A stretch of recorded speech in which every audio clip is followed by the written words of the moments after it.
Hello, everyone, and welcome to the latest Fancast Prematch. It's your host, Little Dan, and as always, from now on, it's been a big move for us. We're working alongside the 90-Minute Network across social media. Thanks again to our sponsors, the Sports Shop Kings Winford. On this week, I've got former Tottenham and Wolves attacking midfielder, winger, just all-round baller, Rohan Ricketts. How you doing, Rohan? I'm wonderful, brother. It's a pleasure to come on the show again. Where are you still based at the moment? Is it back Canada, is it? Yeah, I'm in Toronto, Canada. Came back to live here in 2017, as I have children that are born here.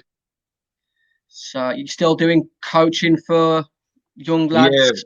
Yes, I've got my own academy, the Rohan Ricketts Academy.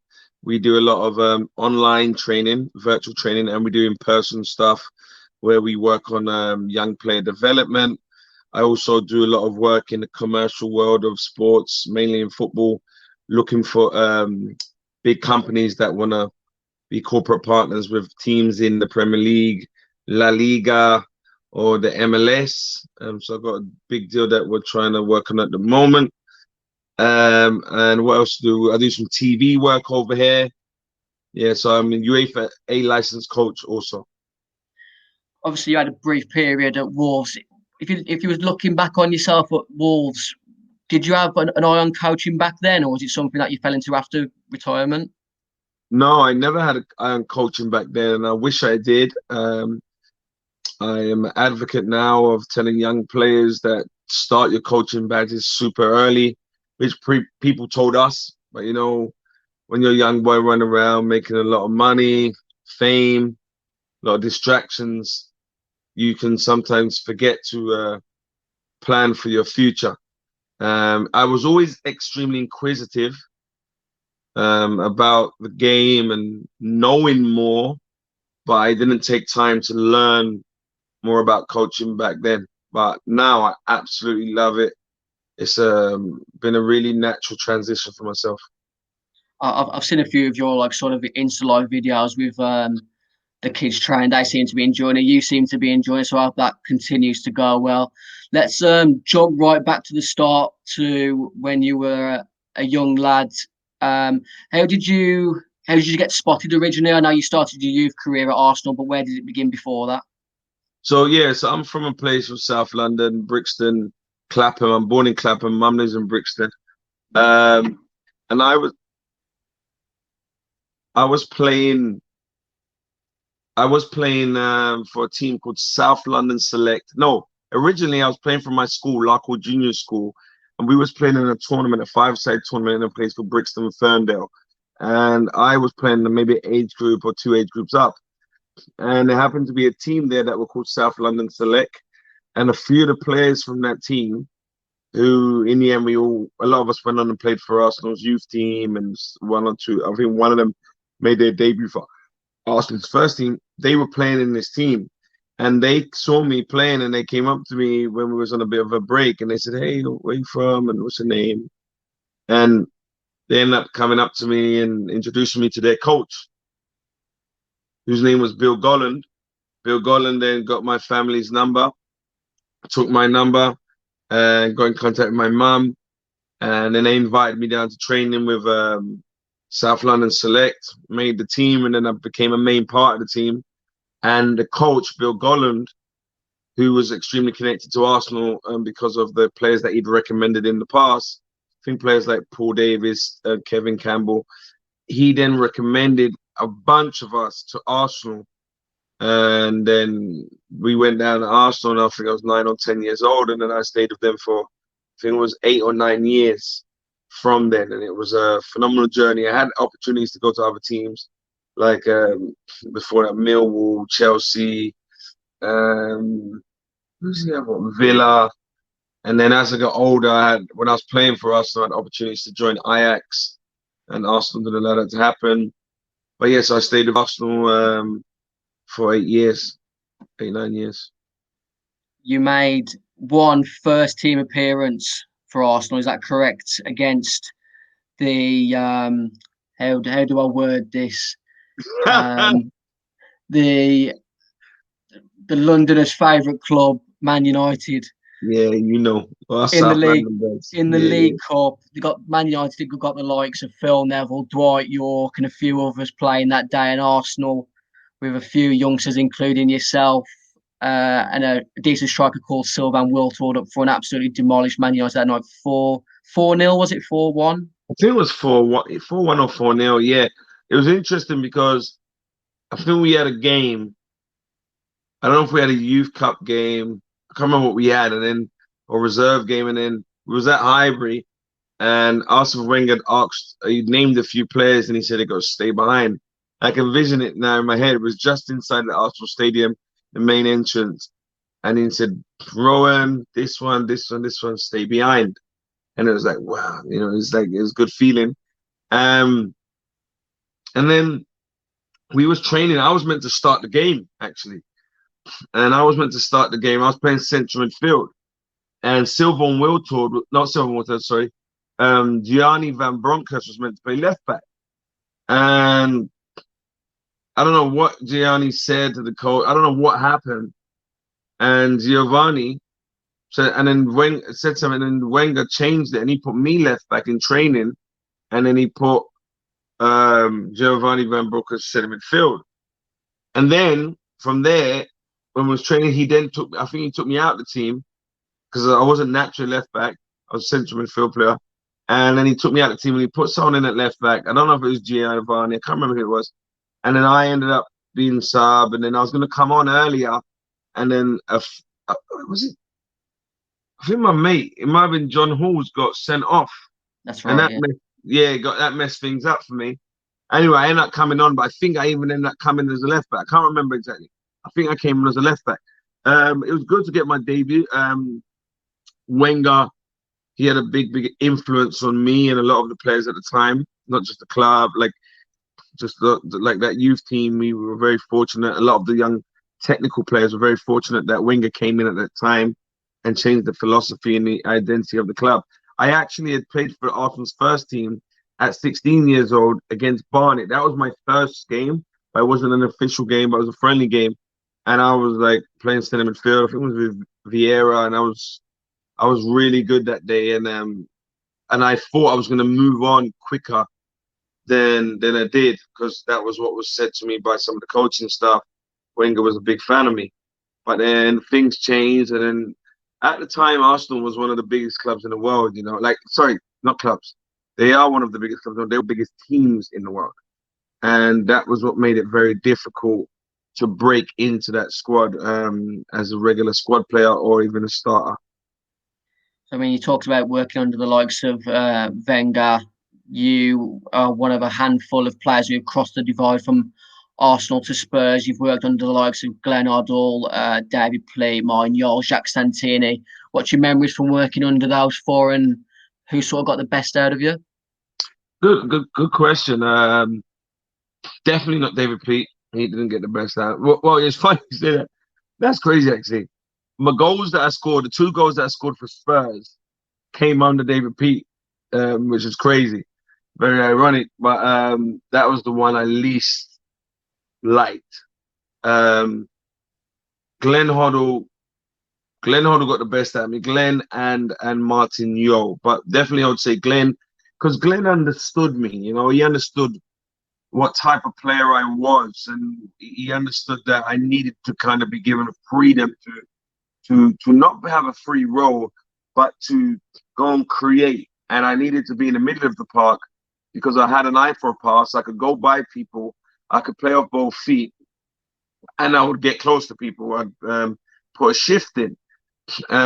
So Glenn understood that, but it helped that Glenn was not a similar player to me, but he was an offensive player, creative player, flair player. So a flair player understands a flair player. And he created a system that allowed me to flourish. But it's very unfortunate that Glenn got sacked 6 games after I had played. Like that's crazy. That changed my career in a huge way, because if Glenn stays there, like when Glenn was there, I never came off. When I started, I never came off the pitch. I started games, never came off. So I was never sub. Like during when I started that season, and I never came off. And I played against Liverpool away. There was Gerrard, the whole gang there, Lampard. When I was playing against Chelsea, Makelele, the Saiz. I was playing against these big clubs, and he believed in me so much, right? And I repaid him back. I won Young Premier League Player of the Month back to back for Tottenham. Then I won Young Premier League Player of the Season, but he had left by then. But Glenn knew how to get the best out of me, but I was very unfortunate. And Glenn he got sacked. And then David Pleat came in, and he just changed everything, just went upside down. I did score a couple goals while he was there, but it was a nightmare because he plays a different formation. He's not looking at the players and the style that he wants to play. He's more thinking about, can we get results, steady the ship type of guy. And he doesn't put the best players in the team and work a formation around it. I don't know if he's got that much depth to him, or if he's lazy and doesn't want to work that. Whereas Glenn would really get in and work the players and work the system. And so he was on another level. And then David Pleat, he threw me out on the wing. And now when you look at football now, it's changed. And you don't really see, like, if you have someone like me on the wing who's is an attacking central midfield player, predominantly right foot, but can use my left, that kind of guy would be on the left wing today, like coming in onto his strong foot. Or if you put me on the right, you'd say, okay, Rohan, we know you're central midfielder. These are your tendencies. This is what you're strong at. They'll say, okay, Rohan, you're on the right, but you can come and drift in. There was none of that. So it's like, it was really pathetic and very, I want to say, shallow-minded of David Pleat to not even see that. So if you can't put me on the right and say, okay, sprint down the right wing like Sean Phillips. That was never my attribute. There was way more to my game than that. So he didn't really help me in that case. And then he was very spiteful, very vindictive. Like I said, there's a lot. I'm going to be doing my Rohan Ricketts podcast, the Rohan Ricketts show, very soon. Thanks to you helping me out, getting it all organized. Yeah, great guy. And I'll be talking about a lot of these small stories because David Pleat, he was a bit of an arsehole, if I'm being honest, and very vindictive.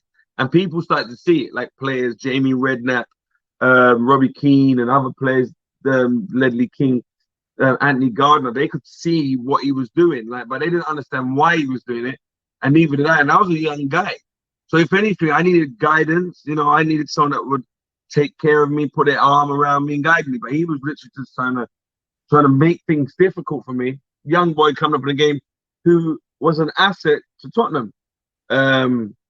So then he left, and then Jacques Santini came in with Martin Jol. Jacques Santini was the head coach, like the manager, and he spoke no English, and he was extremely defensive and conservative in terms of his playing style. It was ridiculous. Like literally, I remember he had put his way. If he had stayed at Tottenham longer, you'd never seen Michael Carrick playing for Man United. This guy had Michael Carrick in the reserves. He had Michael Brown. No disrespect to Brownie if you see this. But footballers, I think we know who are better players. And Brownie's a certain type of player. Did extremely well for Sheffield United. Scored a lot of goals. But he's not a better footballer than Michael Carrick. No chance. Massively underrated, Michael Carrick. Massively. Oh, yeah. And Michael Carrick, could Michael Carrick score 18 goals for Sheffield United? I don't think so. But he's a better footballer than Carrick, a better footballer than Michael Brown, a certain type of player. Anyway, he had Michael Brown in the centre midfield with another defensive player. He had Sean Davis in there. Sean Davis is a good footballer, but he was very defensive minded. So a guy like me, who's offensive, and I am quite diminutive, it wasn't going to happen, and it was just not happening. Then but I knew Martin Jol loved me. He liked me a lot. He was always like, hey, Rohan, you are an Ajax player. You are an Ajax player. You have Ajax style. You keep going, keep working. And then he got the job because Santini, they got rid of him. I thought Martin Jol was in the room with me then for a minute. That impression was up there. Yeah, I know. Martin Jol got the job and he put me in a team. He said, hey, little guy, you're going to be in a team. You're the main guy. You're the guy. You're the most talented guy we have here. Your ability. But you need to learn how to make your own show. But every time I see the bird, it's fucking clapping. The bird's flapping. Like he used to say this phrase that the bird was flapping in my head. And he used to say to a few of us, the younger players, Mark Yates. It was interesting when he said it. But now, as I'm older, I understood kind of what he meant. And I wish that he had sat me down more and, spoke to me like, and that's a big part of coaching where I am excelling and developing myself in is to be able to get into the minds of the individual and get on their level so you can help guide them out of that conditioning that they've had since they were probably a boy, like a young boy. And that will help them achieve their potential because like he used to say things to me, but they were on the fly. And I never really took it upon myself to go and like look at myself and say, you know what, I need to listen, guy, because he really believed in me. And if I had took a leaf out of, for example, my teammate Jermaine Defoe's book, Defoe was a consummate professional. Like he was in early. I would get in early, but he was in extra early doing stuff before in the gym. Whereas I wasn't really that guy. I was more relying on my natural talent, and I was strong anyway. Whereas Jermaine was feeling like, how can I take it to another level? And whether that be before training or after training, working in his finishing, I wasn't really that way inclined. And I remember Martin Yo noticing that and saying stuff to me, but I didn't really capture it, And yeah, so then he was at the club. He got a lot out of me as well. But then I remember I got a bit of an injury. Was it against Man United? I can't remember when it was. I got a bit of an injury and that kept me out for maybe 5-6 weeks. And then it was hard to get back in. And then they went in a different direction. They wanted to get some wingers in. And I wasn't really a winger. And he was playing a certain system. So I went to Glen Hoddle to Wolves. And then he brought in Aaron Lennon. He brought in Wayne Routledge. And then I went, I had an extra year on my contract or 2 years. But I went to go and join Wolves with Glen. Yeah, I'll quickly drag it back to Wolves. You just at your time at Tottenham, and you mentioned him there. What was it like playing alongside Wolves legend Robbie Keane? Did you also play alongside Dean Richards there? Oh, yeah, man. Rest in peace, Dino. Dino was a lovely guy, man. Dino was a lovely guy. Listen, in football, you got some really good players. You got some so-so players. I'm talking about talent-wise. We're all professionals, so we all got a respectable level. And then you've got some people that are arrogant, like extremely arrogant.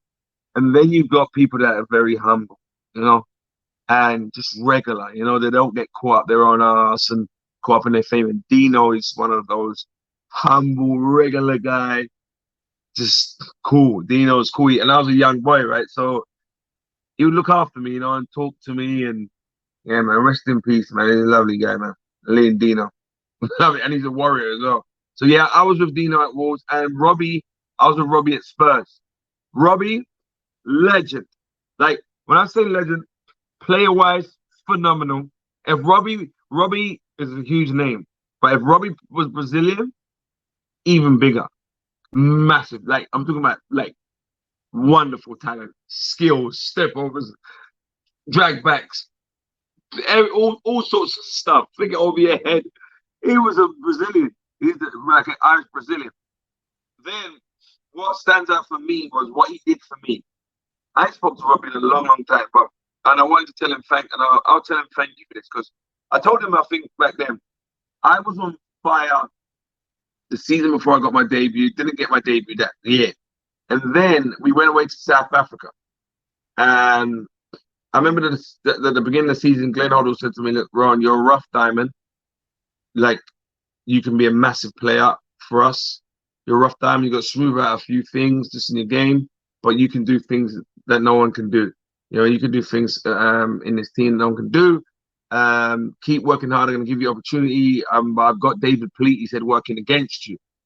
But I'm going to take care of it. I started to train. I was on fire, training hard, grafting. There was people like Tiddy Sheringham there, Lex Ferdinand. They could all vouch for this and vouch for me for this. And then they had spoken about me as well, those guys.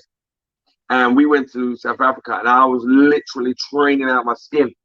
And I never knew. I was just grafting, right? And there was Gus Poyet was there in front of me in the team. Simon Davies, Darren Anderton, I think maybe Stephen Freund. There was a few players. And Robbie Keane and Jamie Redknapp, who were roommates, they went up to Glenn Hoddle and they said, look, this young lad, he needs to be given a chance. You got to put him in the team. Robbie said to him, if I was doing what he was doing, I would have chucked it in already. Because I was on, I'm not even blowing smoke at my own ass. I was on fire. Like, I was young, hungry, fit, just on fire and expressing myself. And, I really, really wanted it. And those guys saw it. Robbie and Jamie was also a big admirer of mine. And they went to Glenn and they told Glenn. And then Glenn told John Gorman. And then John Gorman came to me. And John Gorman told me. And then I went up to the guys. And I knocked on their hotel room door. And I went in there and said, listen, guys, I just want to come in to say thank you. I'm a young guy from a ghetto neighborhood in South London. And for you lot to do that for me is a big, big deal. So just want to say I'm grateful. And they said, Rohan, you deserve it. Just keep your head down, keep working hard. And hopefully you get your opportunities sooner rather than later because you deserve to be in the team. And they said, just be patient because Glenn needs to get some results. And that will make it easier for you to get a team. But we came back and then I played against Sporting Lisbon. And then I played against, in the preseason friendly, then I played against PSV. PSV, then Sporting Lisbon.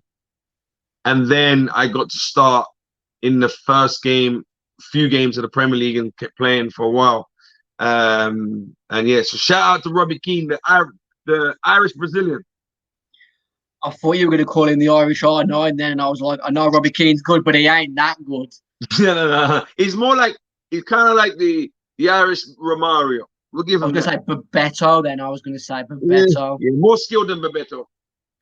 Right, let's quickly get back to Wolves. How did the loan move originally come about? With your move to Wolves, obviously Glenn Hoddle, I imagine, was heavily involved.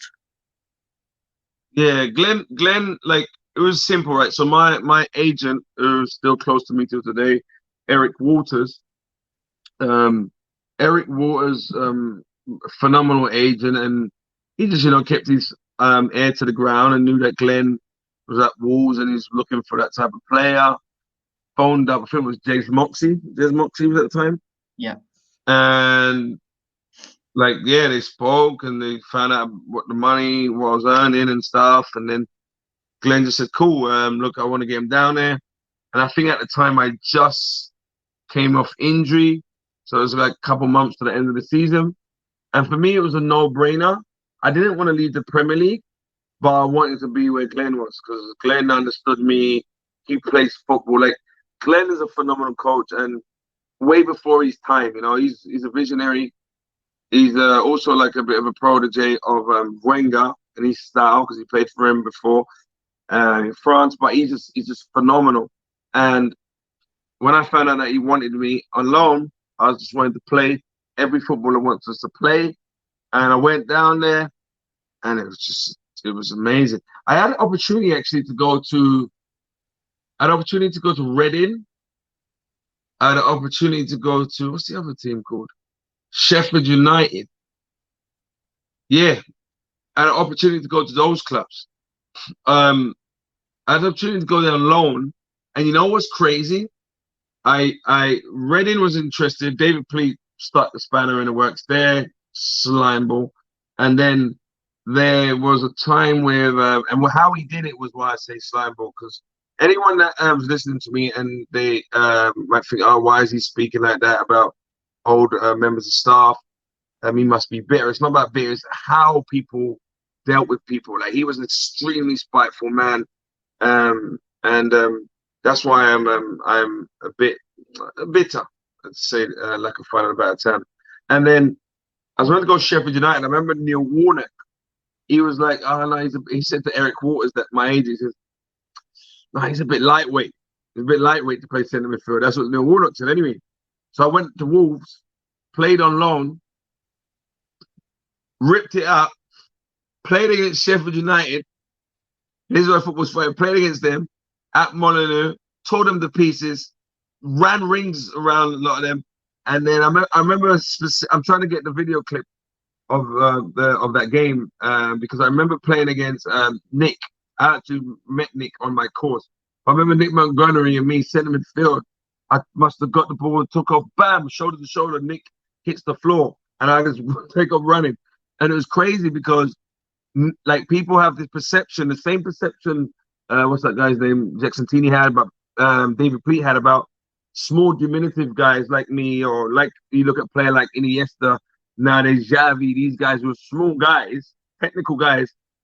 They say, oh, they can't play in centre midfield. Like managers have, like if Iniesta or Xavi was at Tottenham back then, they wouldn't have came through because in that position, they probably would have tried to slide them out to right back because they don't work on the playing style to fit the good footballers. Then I've done well against Sheffield United. What happened after my loan spell? Wolves gave me an offer. Sheffield United gave me an offer. Who's the other one? I think it might have been Reading. And was there another team? And basically, Sheffield United went from saying us too lightweight till here's a direct offer, which is crazy. And then I picked Wolves. Guess who got promoted? Automatically Sheffield United. Yeah, that's football. Yeah. So moving to Wolves was your first time living alone outside of London. How did you find that move originally? Whereabouts did you live in Wolverhampton? Do you remember that? I lived in what's it called? There's a place called Tottenham.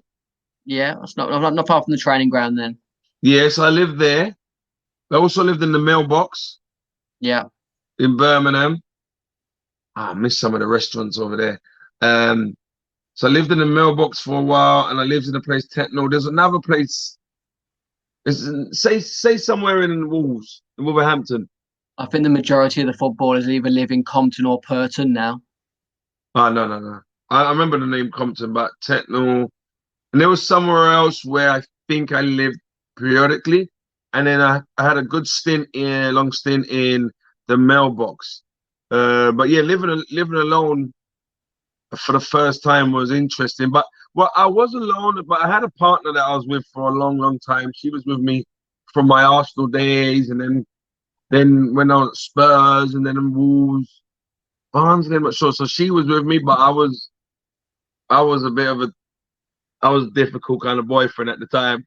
So we was together, but it was tough, like, so she was with me, and then we broke up, and then I had a friend live with me for a while when I was in Wolves in the mailbox. But yeah, so living together, living by myself was good and bad. But looking back now, in the hindsight, I wasn't mature enough. I could be by myself, but I wasn't mature enough to maybe stay as focused as I needed to be. Just, looking back now, I still needed to develop as a person, like a lot, though, to realize my potential at the time. So who were the sort of players that stood out for you as sort of, well, not just from an ability point of view, just looking after you, giving you guidance? I know we spoke about Paul Ince massively in the past. Any stories on him, and who else stood out for you? Paul Ince, phenomenal. From the first day I got into the club, he kind of put his arm around me. Well, first thing he did actually was put his studs through me. He smashed me. I came in training. I think it was the first session, and I megged him. Like, it was a dirty nutmeg, and he smashed me straight up, like bang. He goes, "Don't you ever try to do that again to me, son." And he picked me up, right? But he looked after me. He was extremely complimented of me, and like, I miss that guy. I miss talking to him. I'm gonna go find his number from someone and see how he's doing, and his wife and his kids. So Ince, Courty, Carl Court, he's someone I still speak to this day. Courty is another one. He's one of them guys. He's very like Ince's. So like Ince's, he's full of himself, but in a for me, it's in a humorous way. So he But a lot of the time, Paul Ince backed it, didn't he? Yeah. Ince is a guy like some might say it's arrogant. I just think extreme confidence, and he's assured of himself. He says what he's thinking. He's a real leader. He's a real captain. Like, serious guy. And then he's got his banter's like unbelievable. And then he's in your face. Whereas you got Calco not in your face, very tranquilo, as we say in Spanish, but genuine guy. And yeah, me and Courtney, we speak here and there. He's over living in Vegas at the moment. Then there is Joleon, another guy, very mellow, very real, down to earth guy. And I know after all the fame, I would predict that he's the same. You know, he just seemed like he had a good grounding, very professional, and you could always see that he was destined for bigger things. And we used to be like good. We used to play a lot, mainly on the PlayStation. So we would talk and have fun, but we used to, any time that we shared together outside of the pitch, we would have been playing. What were you playing back then? I don't know. I don't think we was playing FIFA. We was playing probably Pro Evo back then. Yeah, Pro Evo, hardcore though. Me and him used to go hard. I wonder if he's still into the games now. Who else is there? George MD. George MD was a cool guy. Shea Olafiniana. Who else was there? Jackie Matt Cameron. Darren Anderton was a good guy. You know, he would help guide. He's mellow though, but he would be there trying to, you know, give bits of information there. Matt Murray, phenomenal. Yeah, so there was loads. There was loads. There was Rob Edwards. But then one of the, so talent-wise, if quickly do, Ince, very talented. When I say very talented, Ince's known for smash bang wallet, but he's got a very high technical level, very high. Both feet, got a bit of trickery. He's just not elegant with it, but he's got a lot of strings to his bow. Free kicks, corners, he's got a lot of stuff to his bow. And he can smasher, Megia, 1-2s. He's got a lot in his game, and no one really, I think, I don't think a lot of people appreciate that. And he had to play with him to do it. Obviously, Miller. Kenny Miller was a baller as well. Nails, Lee Naylor. And then another player he was really good, a bit maybe soft in his approach sometimes, was Soul. So he was with, but then one of the young player that I love, and I called him and this guy, could have maybe for me gone and play for England if his career had gone a different path. Do you know who it is? Mark Davis. Baller. Yeah. Listen, that guy, I spoke to him, I don't know, 5-6 months ago. Because he's okay, what a player. Oh, what a player that was. So he was like my protege. He was a young boy, and he said to me the other day on the phone, he goes, I remember coming up, I used to look up to you because you was similar style and he was playing my position. And he could just go by people. He could carry the ball 50, 60 yards and just go strong. And I thought that boy, I call him the English Iniesta. I thought that he could go on and play for England. And there was a point where Liverpool, no one knew this, Liverpool was interested in him. But I don't know why Brendan didn't pull the trigger and buy him. But yeah, he was special. You haven't mentioned one of my favourite all-time Wolves players during your time. I think he might have been captain that season. Mark Kennedy. Oh, Sparky. Yeah, Sparky was a good footballer. So it's just so many. Wand of a left foot. Oh, wand of a left foot. Could run, strong, personality, good fella, good guy. Yeah, he was a good footballer. Lovely left foot passing and could just strum the ball effortlessly. Yeah, he was a really good player. So he was. Yeah, I think he was captain maybe the next year when Ince had left. Because when Ince was there, mate, he was the skipper. He was the governor. I remember once I called him the governor, and Glenn didn't like it. Yeah, playing to the ego sort of thing. Yeah, Wolves just missed out on the playoffs under Glenn Hoddle because purely we didn't have a proper out-and-out goal scorer. You mentioned Cole Court. I think he struggled with injuries. The Polish striker Thomas Frankowski, just no matter what he's tried, just Clarkey as well. Clarkey we had there as well, Leon Clark. Leon Clark I went to school with. Frankowski just couldn't score for fun. Kenny Miller, I think he might have struggled with injuries. Me too. Rohan Ricketts not scoring any goals. And when you now looking back, like I said, we didn't go to the playoffs. We were the best team in the league, and I'm not saying on paper. On paper but the football was playing as well. We were the best team, but we didn't convert that being the best team into goals. And so there was, you could look at Kenny, point the finger at Kenny, Courtney, Clarkey, but also you look at point the finger at me. There was also, who else was there could got goals from midfield? Sparky, Darren. There was a lot of us, and I think some of that we can maybe look at the coaching stuff, but I think also you got players got to look at ourselves. And now, knowing what I know now, I should have been focusing a lot more on my game and goal scoring and doing extra after training and making it a point of focus. Because, like I said, 15 more goals. If I could score 15 goals, which I had the ability to, that makes a huge difference, you know. So, but it was very unfortunate because we played some sexy football. I think one of your standout games was obviously the late winner you got away at Reading. I saw some comments earlier that Steve Coppell said if Wolves can keep Glenn Hoddle in the summer, they're guaranteed to get promoted. Do you remember much of that game? And obviously, how much did you see Glenn leaving the end of that season, and what effect did it have on you?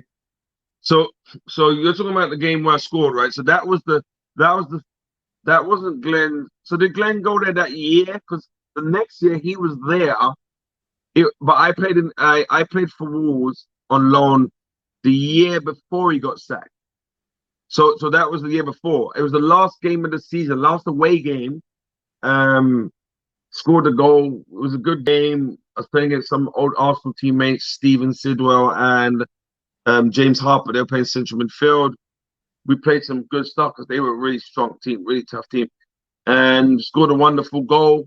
One of my closest friends, Christopher Ellis, he was in the crowd, and it was phenomenal experience having a close friend there, being alone, scoring such a goal, and then that kind of sealed it for me and said, okay, look, they gave me an offer, and then everyone thought Glenn was gonna get us up and we were gonna get up together, but like I said, and I think this is what happens now. Like teams are very, back then even more so. The way Glenn was, the football that was playing, I don't think it was appreciated.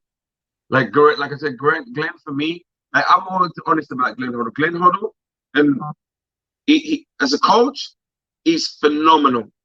As a manager, I think he lacked there.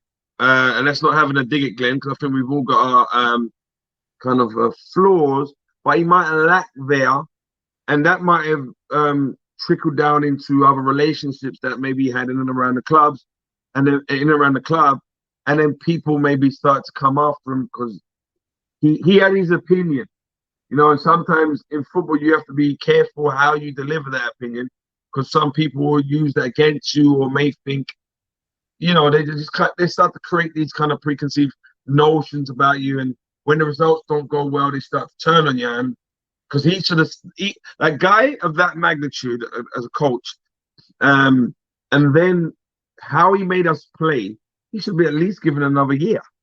It's what, because he didn't get promoted, he's out, and then he brought Mick McCarthy in because of his track record, and Mick came in, and it was kind of like the same kind of stuff at the time, different styles. But Glenn could have got them up. Maybe it wasn't that year. And then Mick the next year, I don't think we even finished as high as Glenn. No, I think he was brought in to steady the ship, wasn't he? And then I think he got in. Steady the ship, and he came. I think he came in at the beginning of the year, though, or didn't he? Yeah. So he wasn't steadying the ship. It's just. No, I think he was working under more of a budget, wasn't he? I think probably Jack Howard maybe got a bit fed up with spending at that point, and Mick was brought in as a manager to work under more of a stricter budget than Glenn was, maybe. Possibly, yeah. What was your sort of working relationship under Mad Mick? Obviously, he's always seemed to be a bit of a manager. I think it's well known that he likes a player that puts in a shift. And as you said earlier, being maybe diminutive and being a bit more of a baller. Did that work against you, do you think? Big time.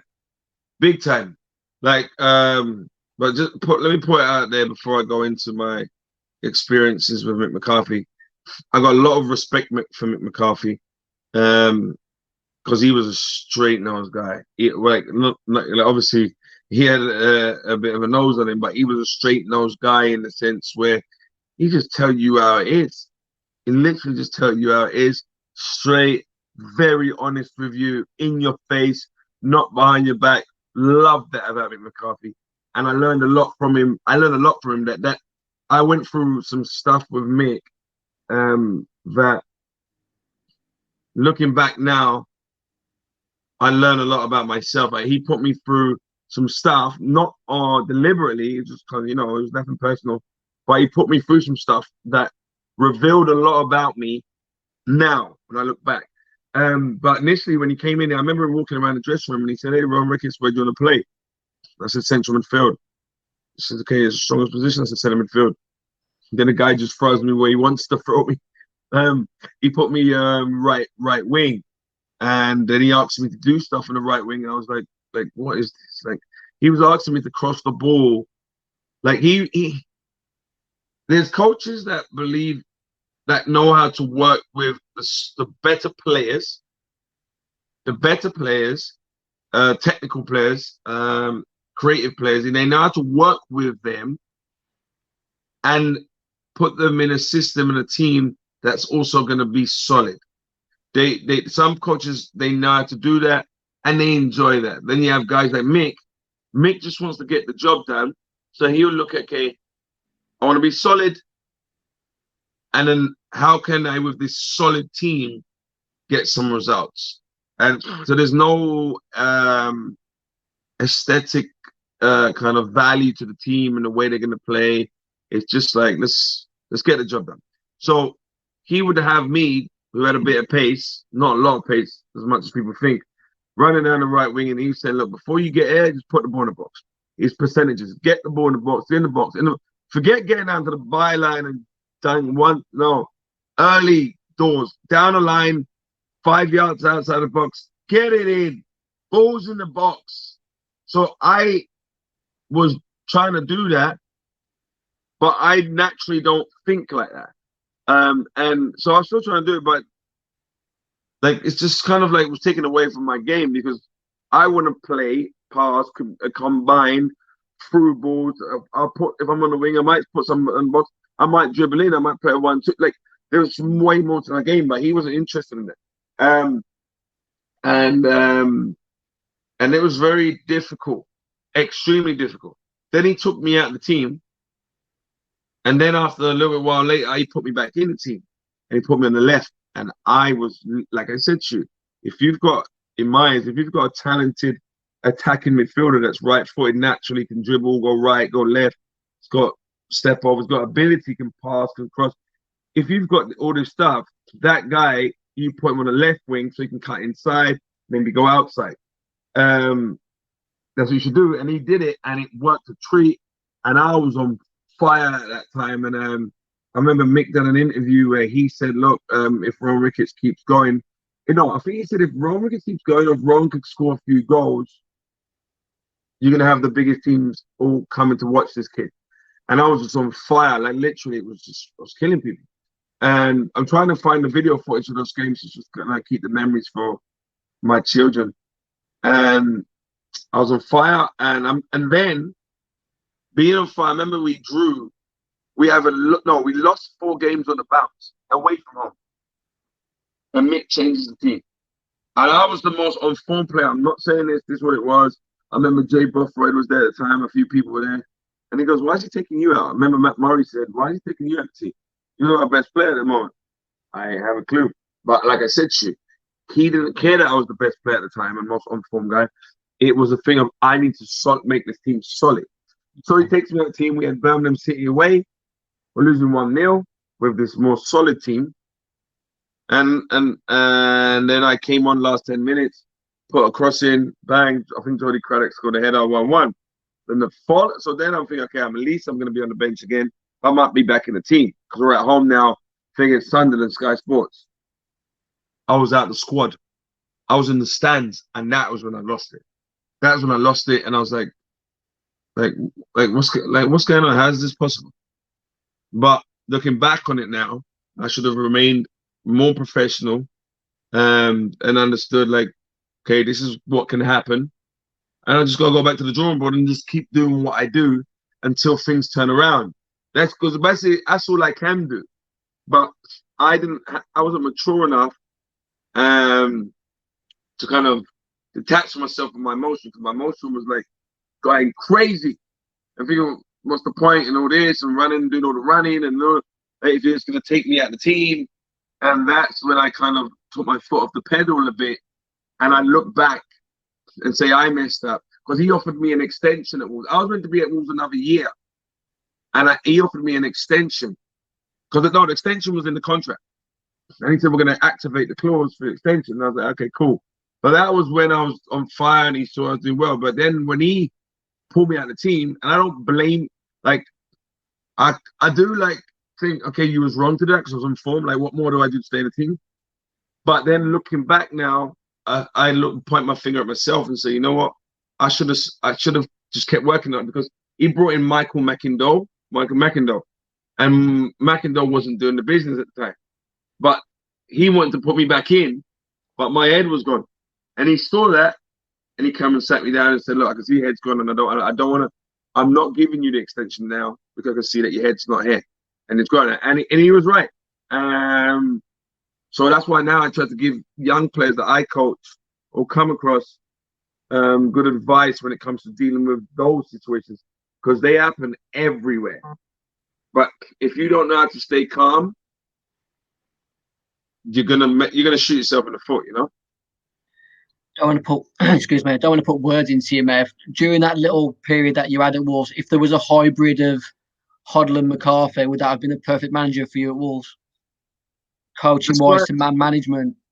Oh yeah, that's a good one. Yeah, that would have been phenomenal, because like Glenn was honest, but he was honest in a way where if you are not strong within yourself, the way that he could word things, and you know, the way that he could speak, because he was so good and his expectation level was so high, he might make you feel uncomfortable. But then Mick was just kind of straight, you know, he was a bit more tactful with his words. And then Glenn had the tactical nous, the way that he would deliver was phenomenal.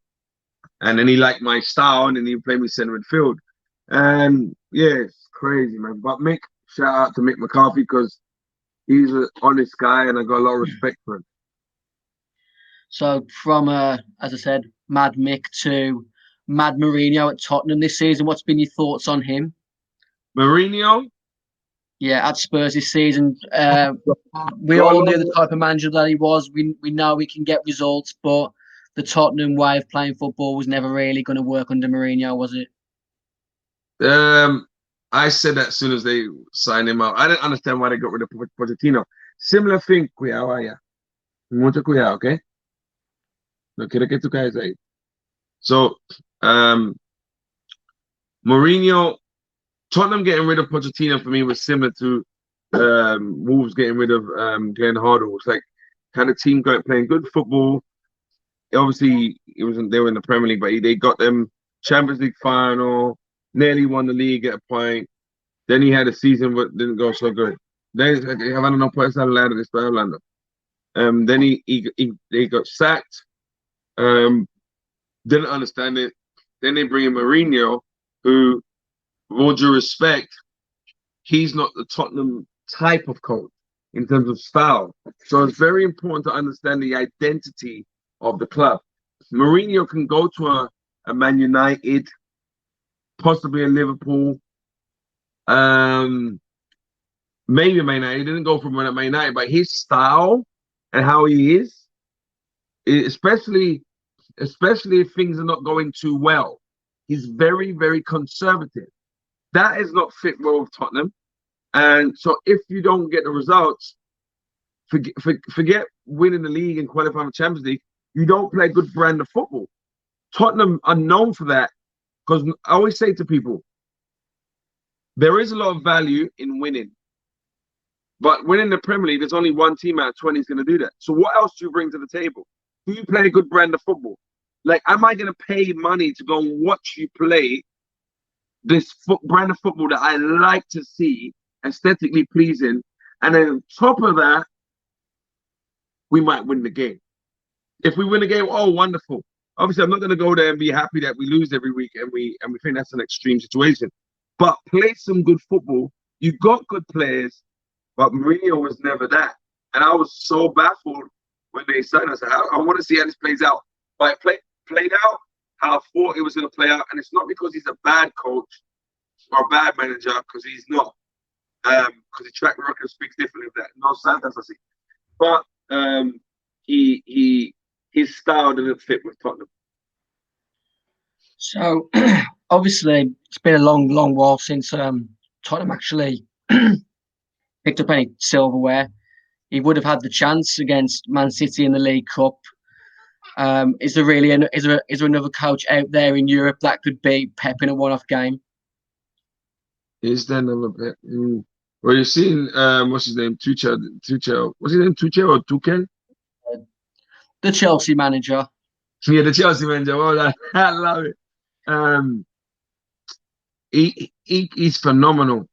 But yeah, like I look at things a bit deeper probably than the regular guy or the regular football fan, because anyone can be anyone on their day, and any style can be any style on their day. But I think there's value in a certain style, and that means the style that Pep goes for. I like how Liverpool play to a degree as well, and obviously if you've got the right personnel, it can be more effective. But I'm a big believer in keeping the ball. I'm a big believer in entertaining, and to entertain, I have those Messi's, the Neymars, what's his name? Podence? Yeah. These type of players, like, that's what we want to see, like, you know, and we want to win, and we appreciate the defending, and we appreciate the graft and the grit, but we want to see some flair. We want to see some magic. We want to see some quality 1-2s. We want that. So to have those type of players on the pitch in abundance, you need to have coaches like the Peps that know how to fuse that all together. How do we have Bernardo Silva, Kevin De Bruyne, Mahrez, Foden, what's his name, Rodri, Fernandinho, whoever? Like, how do we have all these guys, Sterling? How do we have all these guys on the pitch, but not concede a lot of goals, but we're going to entertain? How do we do this? That's a lot of work. That's why I take my hat off for people like Pep. That is a guy that's really, for me, he's really coaching. And there's I could get you right now, Dan, to go and coach Wolves and say, all right, lads, we'll do 4-4-2, tighten it up at the back, blah, blah, blah. Yeah, let's get it forward. You can do that. But if I told you to go and coach Manchester City and do what they do, you're going to be scrambling me. No disrespect to you.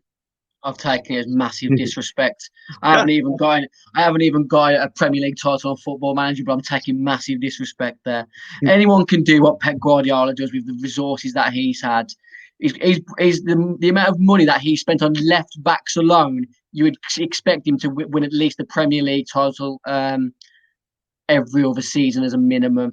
This is his first season since Barcelona that he's got to a Champions League final when he spent close to near enough £1 billion. I understand he's got to be a special coach to keep that massive squad of players of top caliber all interested in working to their highest ability. You can't knock him for that. But with the resources that he's had in abundance, you would expect him to be reaching at least semi-finals of Champions League with the likes of Bayern and Man City since leaving Barcelona.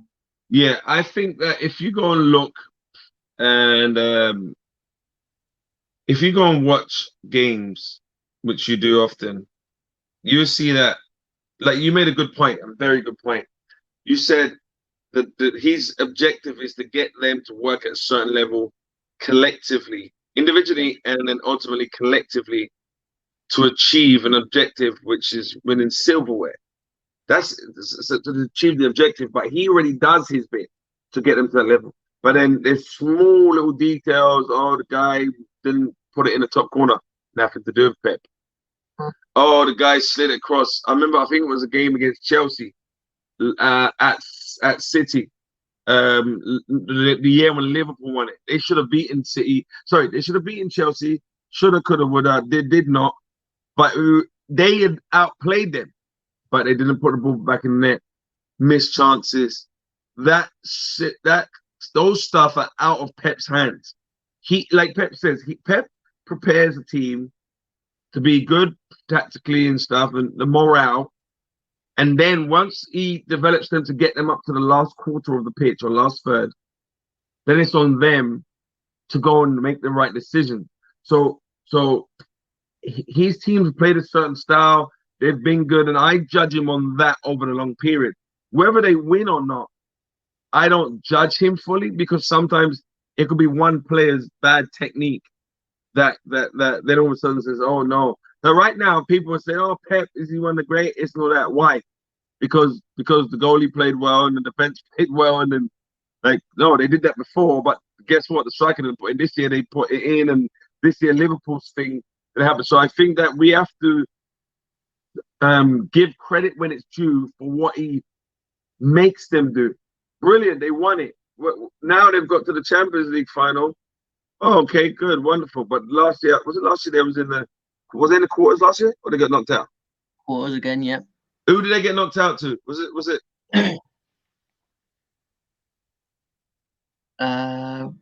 Liverpool again? Oh yeah, it might have been Liverpool.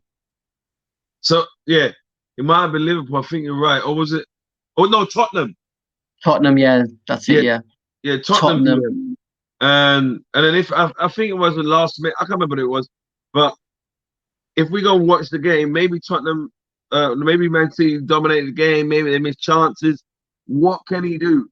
So one game he missed chances. Oh my God, we're out. I know it's over 2 legs, but then the next game, next year, we scored the chances. Oh, we're in. Like, that's not on him, because we dominated both games. So I rate Pep extremely high. I do have some questions for Pep. I'm looking forward to interviewing him actually in Spanish, because I've got some questions, because I love Pep, big fan, but I also have some questions for him, because there's some things that I don't understand why he does them, and I'd like to ask him about them. I just want to quickly just have another product Pep before I jump back to Wolves, because obviously we're a Wolves fancast. Is there any other club in Europe that would have accepted Pep's first season at Man City when you've got the likes of Claudio, the hologram, Bravo in goal in the Premier League, and he just completely doesn't work? Is there another club that has that sort of financial backing to trust a man like Pep to go again? Was he lucky to keep his job after that first season? No, I think these clubs, they need to understand sometimes they're lucky to have the coach. So like, a lot of clubs might not have accepted that, but I would think they're stupid if they got rid of him. Forget Silverway. Silverway is a bonus. Look how Barcelona have always had a similar philosophy, but look what he achieved Silverway wise. That's not the most important thing for me. The spectacle, like, that he brought to world football, which was then copied by Spain, and it was a whole nother level. It was new. It changed football. And football now, when I'm watching, I wish I was born in this era where everyone's trying to play a bit of football. Everyone's trying to play out. Everyone's trying to play and break the lines. This is stuff that Arsene Wenger was trying to do, but Pep done it on a whole nother level. And for that reason, when you've got someone like him at the helm, like, you just got to understand, okay, is what he does or is what he strives to do taking place in terms of the style of play? Yes, it was. Did the players finish off the moves? And maybe not. Okay, well, maybe we need to change some of the players because the coach seems to be getting the guys to play in a certain way, but they don't have certain things to, and people talk about money that he spent on fullbacks and this and that, but this is what happens. Like, it's part of, like, if you're playing if Wolves, like, what's her name on the show? What's her name? Was it Kelly or Hank? What's her name? She wanted to get rid of Semedo. What's her name? Jackie Oatley. Yeah, she said get rid of him. So if he was a younger player, or if they had the funds, they'd get rid of him. They just ain't got the funds. Like, I'm not saying they would get rid of him, but if she was in charge, she would just say, you know what, play for Barcelona, but I don't like you, mate. Just buy him. But they don't have the funds. So if you have the funds, maybe a lot of you do the same. The expectation levels were too high with Nelson Semedo, in my opinion. I think with the transfer fee and the fact that he was coming from Barcelona, Wolves were expecting regeneration, Cafu, I think, and I think he's getting better game by game now, Nelson Semedo, and I think playing in the Premier League, which he's not used to, different culture, not having sort of fans in the ground, it's got to have an effect on a player of that caliber. I think he'll be one of our most important players going into next season. Hopefully under Nuno Espirito Santo. What's your opinions of him this season? How do you think he's fared under the restraints of losing Jimenez and losing Diogo Jota and Matt Doherty? I think he's adapted well. I like him a lot as a coach, a lot. Like the way Wolves play football, it's just lovely to watch. He's very versatile, flexible, like a modern day coach. He seems to be brave when it comes to putting in young players. Seems to be brave there if he's got to put some in, but he just seems like he's like an all-around good manager, and I really want to see him stay at the club. And I think that if he stays, you'll see other players like come to the club because of what he's done. So there's going to be players, whether they be maybe Portuguese players, because obviously his background, but I think you'll see players from Europe because of what he's done and the players that he's helped move on. Wolves will be able to attract some good players because look what they've moved on to under his tutelage. Yeah, I think our last game against Brighton, it was the first time that a Premier League team had fielded 5 players who were born from the year 2000. Don't want to make you feel old. It made me feel old. Wow. So obviously he has got a coach that likes to bring in young players. He was recently linked with the Tottenham job to take over from Mourinho. I don't see being a plausible appointment from Tottenham. I think he's very similar to Mourinho in his sort of regimented tactics. Do you think Nuno would do a decent job at Tottenham, or who do you see taking over at Tottenham in the long term? Yeah, he does seem like he kind of fits the bill. You got Ryan Mason in it at the moment. Depends if they feel like I go with. Look, if I knew as if I was Daniel Levy and I knew that the people felt confident in Ryan Mason, there was a respect towards him, I would sit down with Ryan Mason and consider him as a prospect, and I might go Ryan. I don't know about Ledley. I'm not sure if Ledley King fancies the job.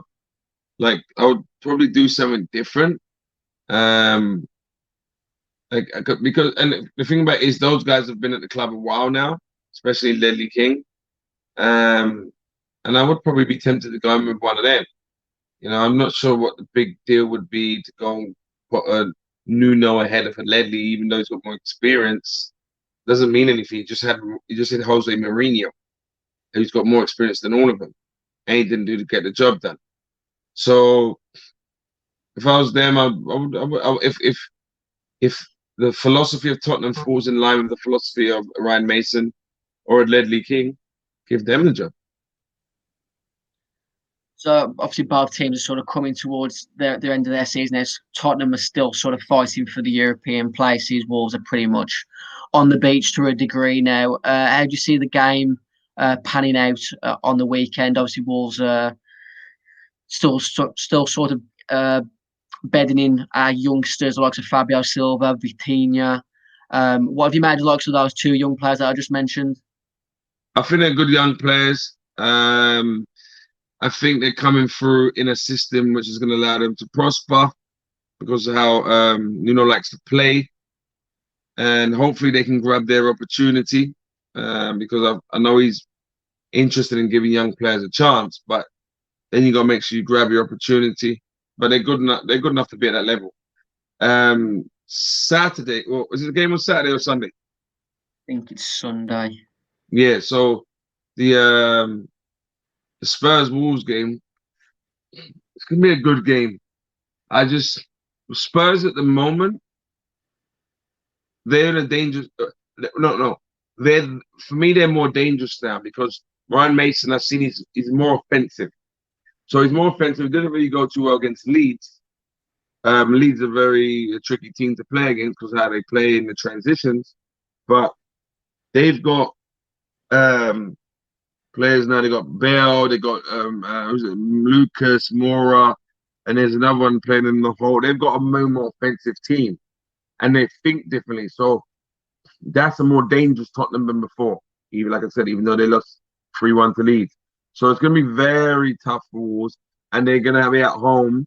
And I think it's going to be a tough game. Wolves fans, don't kill me, don't unfollow me, but I think Spurs are going to win the game. I think they're going to win the game comfortably. What's your sort of mindset behind it being comfortably? It just the offensive players that Tottenham have. Do you feel Wolves are sort of lacking defensively? What's your mindset behind comfortably? I just think, like I said to you, the team that they set up, the personnel that they're choosing. Last week, for example, they had on the left Son, they got Moura in. There was I think behind that striker or Gareth Bale, and then more on the right, Eva Raw. They got then Belly, but they just come with a more offensive lineup, and I think that, and then the way that Ryan, I've seen that he's trying to get into play, they're a bit more fluid in their movements, and it's not as rigid. That's great for those offensive players, which I think is not good for Wolves. And then the fact that they're at home, and it's coming to the end of the season, the shackles are off. I just think it's going to be very tough for Wolves. And I think and they got Kane there. I think it's going to be very tough. And that being said, not taking anything away from Wolves' defense, I just think that Spurs are going to be a bit too much quality for Wolves in the end. Right, considering that you've just upset the majority of the Wolves fan base, I'm going to set you up now. Where's Harry Kane going this summer? Harry Kane. Your favourite club, Man United? Yeah, my favourite club. I love it. Is he gonna? So I don't know about that because look, Man United just given an extension, or they're trying to do a deal with Cavani. So will he play second fiddle next year? Yeah, but when you're playing with Kane, you're really second fiddle. Like it's not like it's like a striker like him, is that? Yeah. So if he stays at Man United's strongest team is going to be arguably Cavani up front. Like if he played as the 9, you could have Martial on the left, or Rashford on the left, Martial on the right, Bruno Fernandes in the middle. They're talking about Jadon Sancho being confirmed to Man United these last coming days. Yeah, that could be good. Or you might have Martial as the number 9 with Cavani, and I think that fits with the way Man United play. Kane also, I just don't know where he'd fit unless they was going to get rid of someone else. So I don't see him going to United. Man City are losing Aguero this summer. That would be good for him because I think he might suit them more than he suits United. But Man United don't really play with a false 9, so that's where he could fit into United.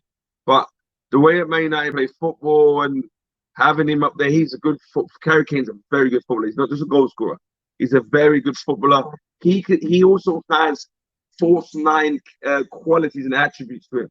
So they could play him there, and he could also drop off and lend it and receive it and become someone that instigates attacks, which he's done a lot for Tottenham this season, combining with Son mostly. But I think he probably might stay at Tottenham, you know. If they don't get Champions League and he has a good Euro, surely he has to leave to progress his own career and actually get a bit of silverware in his cabinet after he retires. Yeah, what about abroad? No, I don't think he's gonna go abroad. He might want to go for that Alan Shearer record, right? So he probably want to stay at home. But he could play abroad as well. So you still believe there's a good chance that if Tottenham finish outside the Champions League places, he could still be there come the start of next season? Yeah, Tottenham boy might stay there. He's been there long. They've looked after him. He might, new coach comes in and, he's the man there. Do you know what I mean? Like, I'm not saying he doesn't go anywhere else, he's not the man. But he's the man, and sometimes when you're the main man, you love, why leave? Unless it's something like big and guaranteed where you're going to play. But yeah, well, you don't think he's going to stay, do you? If I'm Harry Kane, I'm doing a Teddy Sheringham and getting a move where I can maybe win some actual titles. Because I don't think he's going to do that under Tottenham. I think it's massively key that the coach that they bring in, if they don't go down Ryan Mason route, is a coach that Kane wants to work under. I think that's massive for Tottenham this summer.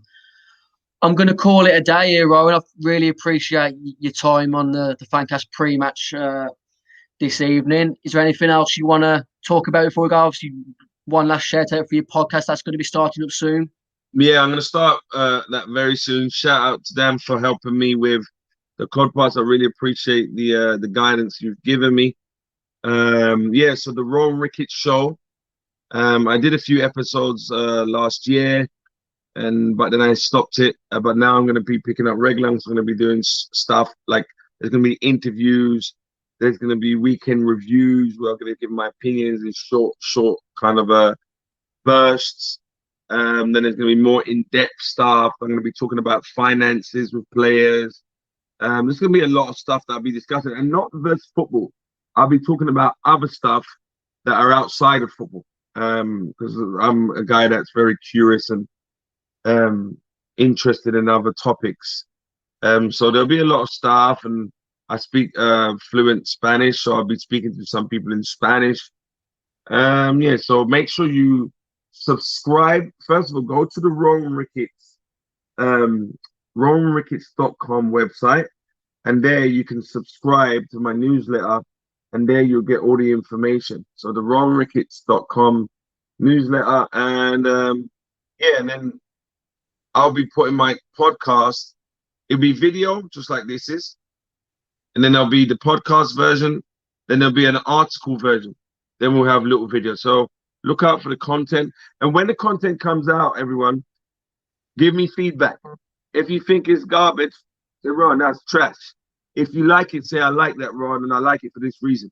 Because I want it to be for you. Working from my experience, Rowan, if it's garbage, they'll tell you it's garbage. Social media is an unforgiving place nowadays. If it's garbage, you'll get told it's garbage. Love it. I want the honest truth, because that's going to help take the product, take the content to another level. Okay? Peace, my bro. I appreciate you. No, thank you, my friend. Stick with us, folks. After the break, we'll be discussing the Tottenham's Wolves game with the rest of the Fancast, offering our Boyle Sports betting suggestions and tips for the upcoming Fantasy Premier League game week.